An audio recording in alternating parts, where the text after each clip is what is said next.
Hi friend, ಇವತ್ತು special ಆಗಿ ನಮ್ಮ ಉತ್ತರ ಕರ್ನಾಟಕ ಮದುವೆ ಸಮಾರಂಭಗಳಲ್ಲಿ ಮಾಡುವಂಥ ಮಸಾಲೆ ಖಡಕ್ ರೊಟ್ಟಿಯನ್ನು ತೋರಿಸ್ತಾ ಇದ್ದೀನಿ. ಇದು ಈಸಿಯಾಗಿ ಒಂದು 5 ನಿಮಿಷದಲ್ಲಿ ಮಾಡ್ಕೋಬೋದು. ಇದು ಎಲ್ಲದಕ್ಕೂ ಸೂಟೇಬಲ್ ಆಗುತ್ತೆ.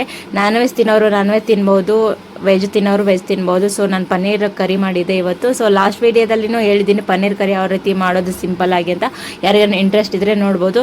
ಇದು ಮಾತ್ರ ಪನ್ನೀರ್ ಜೊತೆ ಸೂಪರ್ ಟೇಸ್ಟಿಯಾಗಿರುತ್ತೆ. ಸೊ ಯಾವ ರೀತಿ ಮಾಡಬೇಕಂದ್ರೆ ನಾನು ಈ ವಿಡಿಯೋದಲ್ಲಿ ತೋರಿಸ್ತೀನಿ. ಯಾರು ಸ್ಕಿಪ್ ಮಾಡದೆ ನೋಡಿ. ಈಸಿಯಾಗಿ ಒಂದು 5 ನಿಮಿಷ ಆಗುತ್ತೆ. ಬಟ್ ರೊಟ್ಟಿ ಮಾತ್ರ ಸೂಪರ್ ಟೇಸ್ಟಿಯಾಗಿರುತ್ತೆ. ದೊಡ್ಡವರಿಂದ ಹಿಡಿದು ಸಣ್ಣವ್ರವರೆಗೂ ತಿನ್ಬೋದು. ಇದು ಮಕ್ಕಳಿಗೆ ಸ್ನ್ಯಾಕ್ಸ್ ಆಗಿ ಸಾಯಂಕಾಲ ಟೈಮಲ್ಲೂ ಈ ಥರ ಮಾಡಿಕೊಟ್ರೆ ತಿಂತಾರೆ ಮಕ್ಕಳು. ಅದು ಚಿಪ್ಸು ಕುರುಕುರೆ ಅವು ತಿನ್ನೋದು ಕೊಡೋಕ್ಕಿಂತ ಈ ಥರ ಮನೇಲಿನೇ ಮಾಡಿಕೊಡಿ ಮಕ್ಕಳಿಗೆ. ಸೂಪರ್ ಇಷ್ಟಪಟ್ಟು ತಿಂತಾರೆ. ಇನ್ನು ಒಂದ್ಸಲ ಮಾಡಿಕೊಡಿ, ಟ್ರೈ ಮಾಡಿ. ನೆಕ್ಸ್ಟ್ ಟೈಮ್ ಅದನ್ನು ಕೇಳ್ತಾನೆ ಇರ್ತಾರೆ. ಸೊ ನಾನು ಇವಾಗ ಹೆಂಗೆ ಮಾಡೋದು ಅಂತ ಹೇಳ್ತಾ ಇದ್ದೀನಿ.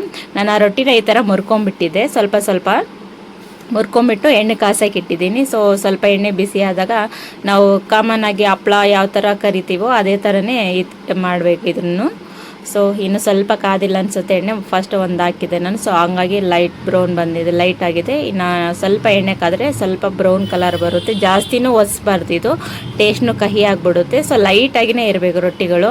ಮತ್ತು ಮೇನ್ ಅಂದರೆ ಇನ್ನೊಂದಂದರೆ ಇದಕ್ಕೆ ಜಾಸ್ತಿ ಎಣ್ಣೆ ತೊಗೊಳಂಗಿಲ್ಲ. ನಾವು ಬಜ್ಜಿ ಬೋಂಡ ಮಾಡಬೇಕಾದ್ರೆ ಎಣ್ಣೆ ಜಾಸ್ತಿ ತೊಗೊಳುತ್ತೆ, ಅಂದರೆ ಜಾಸ್ತಿ ಬೇಕಾಗುತ್ತೆ. ಬಟ್ ಇದಕ್ಕೆ ಇಷ್ಟು ರೊಟ್ಟಿ ಸುಟ್ರೂ ಎಣ್ಣೆ ಜಾಸ್ತಿ ವೇಸ್ಟ್ ಆಗಂಗಿಲ್ಲ. ಎಷ್ಟಿರೋ ಎಣ್ಣೆ ಅಷ್ಟೇ ಇರುತ್ತೆ, ಜಾಸ್ತಿ ಹೀರ್ಕೊಳ್ಳಲ್ಲ ರೊಟ್ಟಿಗಳು. ಸೊ ನಾನು ತೋರಿಸ್ತಾ ಇದ್ದೀನಲ್ವ, ಈ ಥರನೇ ಇದು ಮೇನಾಗಿ ಟೇಸ್ಟಿಯಾಗಿರುತ್ತೆ. ನೀವು ಮನೆಯಲ್ಲೇನೋ ಮಕ್ಕಳಿಗೆ ಮಾಡಿಕೊಡಿ ಒಂದ್ಸಲ ನೋಡಿಬಿಟ್ಟು. ಆ ನಂತರ ಮಾಡಿದ ನಂತರ ಕಮೆಂಟ್ ಮಾಡಿ, ಇಲ್ಲಿ ಕಮೆಂಟ್ ಬಾಕ್ಸಲ್ಲಿ ಕಮೆಂಟ್ ಮಾಡಿ ಯಾವ ತೀರ ಬಂದಿತ್ತು, ಟೇಸ್ಟ್ ಇತ್ತಾ ಟೇಸ್ಟ್ ಇಲ್ಲ ಅಂತೇಳಿ. ಸೊ ಇಷ್ಟೇ ಮೇನಾಗಿ ನಾವು ಎಲ್ಲೇ ಮದುವೆಗಳಲ್ಲಿ ಇರಲಿ ಮತ್ತು ನಾಮಕರಣ ಏನೇ ಮಾಡಿದ್ರು ಈ ಥರ ಸ್ಪೆಷಲಾಗಿ ರೊಟ್ಟಿ ಮಾಡ್ತಾರೆ ನಮ್ಮ ಸೈಡು. ರೊಟ್ಟಿ ಅಂತಲೇ 2-2 ಸಾವಿರ 3-3 ಸಾವಿರ, ಮದುವೆಗಳಲ್ಲಂದರೆ 3-3 ಸಾವಿರ ಈ ಥರ ರೊಟ್ಟಿ ತೊಗೊಂಡೋಗಿ, ಕಡಕ್ ರೊಟ್ಟಿ ತೊಗೊಂಡೋಗಿ ಈ ಥರ ನಾವು ಮಸಾಲ ರೊಟ್ಟಿ ಥರ ಮಾಡ್ತೀವಿ. ಇದ್ರ ಜೊತೆ ಕರಿ ಅಂದರೆ ಒಂದು 2-3 ವೆರೈಟಿ ಕರಿಗಳು ಮಾಡಿರ್ತೀರೋ ಮದುವೆಗಳಲ್ಲಿ. ಸೊ ಈ ಥರ ನಾನು ತೋರಿಸ್ತಾ ಇದ್ದೀನಲ್ಲ, ಇಷ್ಟು ಕಲರ್ ಆದರೆ ಸಾಕಿನ. ಫುಲ್ಲು ಡಾರ್ಕ್ ಆಗಿ ಮಾಡಿದ್ರೂ ಟೇಸ್ಟ್ ಬರೋಲ್ಲ. ಸ್ವಲ್ಪ ಲೈಟಾಗಿನೇ ಆಗಬೇಕು. ಅದು ನೀವು ಅದು ಸುಡ್ತಾ ಇದ್ದರೆ ಗೊತ್ತಾಗುತ್ತೆ, ಹಪ್ಳ ಥರನೇ. ನೋಡಿ ಅವಿಷ್ಟು ಸುಟ್ಟಿದ್ದೀನಿ. ಜಸ್ಟ್ ಎಣ್ಣೆ ಹೆಂಗಿದ್ದು ಹಂಗೆ ಇದೆ. ಸೊ ಫೈನಲ್ ಆಗಿ ಇಷ್ಟು ಸುಟ್ಟಿರೋದು. ಇದು ಇವಾಗ ಮಕ್ಕಳ ಟೈಮು ಸ್ಕೂಲಿಂದ ಬರ್ತಾರೆ. ಸೊ ಹಂಗಾಗಿ ಅವ್ರಿಗೆ ತುಂಬ ಇಷ್ಟ. ಸೊ ನನಗೂ ಇಷ್ಟ ಅಂತೇಳಿ ಇಷ್ಟೇ. ಬಟ್ ಮೇನಾಗಿ ಏನು ಮಾಡಬೇಕಂದ್ರೆ ಇದಕ್ಕೆ ನಾವು ಸ್ವಲ್ಪ ಶೇಂಗದ ಪುಡಿ ಹಾಕಬೇಕು, ಮೇಲೆ ಉದಿಸ್ಬೇಕು ಮೇನಾಗಿ, ಅದರಿಂದ ಟೇಸ್ಟ್ ಬರುತ್ತೆ.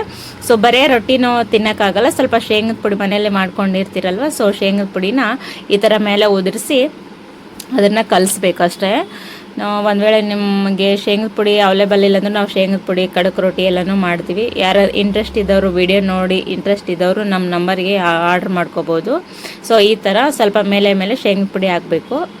ಇದರಿಂದ ನಾವು ಇದು ಶೇಂಗದ ಪುಡಿ ಹಾಕೋದ್ರಿಂದ ಡೈರೆಕ್ಟ್ರಾಗಿಯೇ ತಿನ್ಬೋದು. ಅದಕ್ಕೆ ಯಾವುದು ಪಲ್ಯಗಳನ್ನು ಬೇಕಾಗಲ್ಲ. ಸ್ನ್ಯಾಕ್ಸ್ ಟೈಮಲ್ಲಿ, ಸಾಯಂಕಾಲ ಟೈಮಲ್ಲಿ ಮಕ್ಕಳಿಗೆ ಈ ಥರ ನಾವು ಇಲ್ಲಾಂದರೆ ಟೊಮೊಟೊ ಸಾಸ್ ಏನಾದರೂ ಮಾಡಿ ಈ ಥರ ಕೊಡೋದ್ರಿಂದ ಇಷ್ಟ ಆಗುತ್ತೆ. ಫೈನಲಿಯಾಗಿ ಈ ಥರ ಆಗಿದೆ. ಸ್ವಲ್ಪ ಮೇಲೆಲ್ಲ ಜಾಸ್ತಿ ಏನು ಹಾಕಿಲ್ಲ, ಸ್ವಲ್ಪ ಶೇಂಗದ ಪುಡಿ ಹಾಕಿದ್ದೀನಿ. ಸೊ ನಾವು ಪನ್ನೀರ್ ಕರಿ ಜೊತೆ ಟೇಸ್ಟ್ ಮಾಡಿ ತೋರಿಸ್ತೀನಿ. ಬಟ್ ಇಷ್ಟೇನ ಟೇಸ್ಟಿ ಅಂದರೆ ಟೇಸ್ಟಿ ಆಗಿತ್ತು. ಒಂದ್ಸಲ ಟ್ರೈ ಮಾಡಿ. ಮತ್ತು ಪದೇ ನೀವು ಯಾರಾದರೂ ನೆಂಟರು ಬಂದಾಗೂ ಈ ಥರ ಮಾಡಿಕೊಟ್ರು ಅವರೂ ಖುಷಿಯಾಗಿ ತಿಂತಾರೆ. ಈ ಮಸಾಲ ರೊಟ್ಟಿ ಮೇನ್ ಅಂದರೆ ಎಲ್ಲರ ಜೊತೆ ಕಾಂಬಿನೇಷನ್. ನಾನ್ ವೆಜ್ ತಿನ್ನೋರು ನಾನ್ ವೆಜ್ಜು, ವೆಜ್ ತಿನ್ನೋರು ವೆಜ್, ಎಲ್ಲ ಪಲ್ಯಗಳ ಜೊತೆನೂ ಸೂಪರ್ ಟೇಸ್ಟಿಯಾಗಿರುತ್ತೆ. ಇದು ಪನ್ನೀರ್ ಅಂತ ಏನಿಲ್ಲ, ಯಾವುದೇ ಮನೇಲಿ ಯಾವುದೇ ಪಲ್ಯಗಳು, ಕಾಳು ಪಲ್ಯ ಇರಲಿ, ಯಾವುದೇ ಪಲ್ಯಗಳು ಮಾಡಿಕೊಂಡ್ರು ಸೂಪರ್ ಅಂದರೆ ಸೂಪರ್ ಟೇಸ್ಟಿಯಾಗಿರುತ್ತೆ. ಒಂದ್ಸಲ ಟ್ರೈ ಮಾಡಿ. ನೀವು ಮತ್ತೆ ಪದೇ ಟ್ರೈ ಮಾಡ್ಕೊಂಡು ವಾರಕ್ಕೆ ಒಂದ್ಸಲ ಆದರೂ ಈ ಥರ ತಿಂತೀರಾ. ಸೊ ಈ ವಿಡಿಯೋ ಯಾರ್ಯಾರು ನೋಡ್ತಾ ಇದ್ದೀರಾ ದಯವಿಟ್ಟು ಲೈಕ್ ಮಾಡಿ. ಹಂಗೆ ಸಬ್ಸ್ಕ್ರೈಬ್ ಮಾಡದೆ ನೋಡ್ತಿದ್ದೀರಾ ದಯವಿಟ್ಟು ಸಬ್ಸ್ಕ್ರೈಬ್ ಮಾಡಿ. ನೆಕ್ಸ್ಟ್ ವಿಡಿಯೋದಲ್ಲಿ ಸಿಗೋಣ. ಬಾಯ್.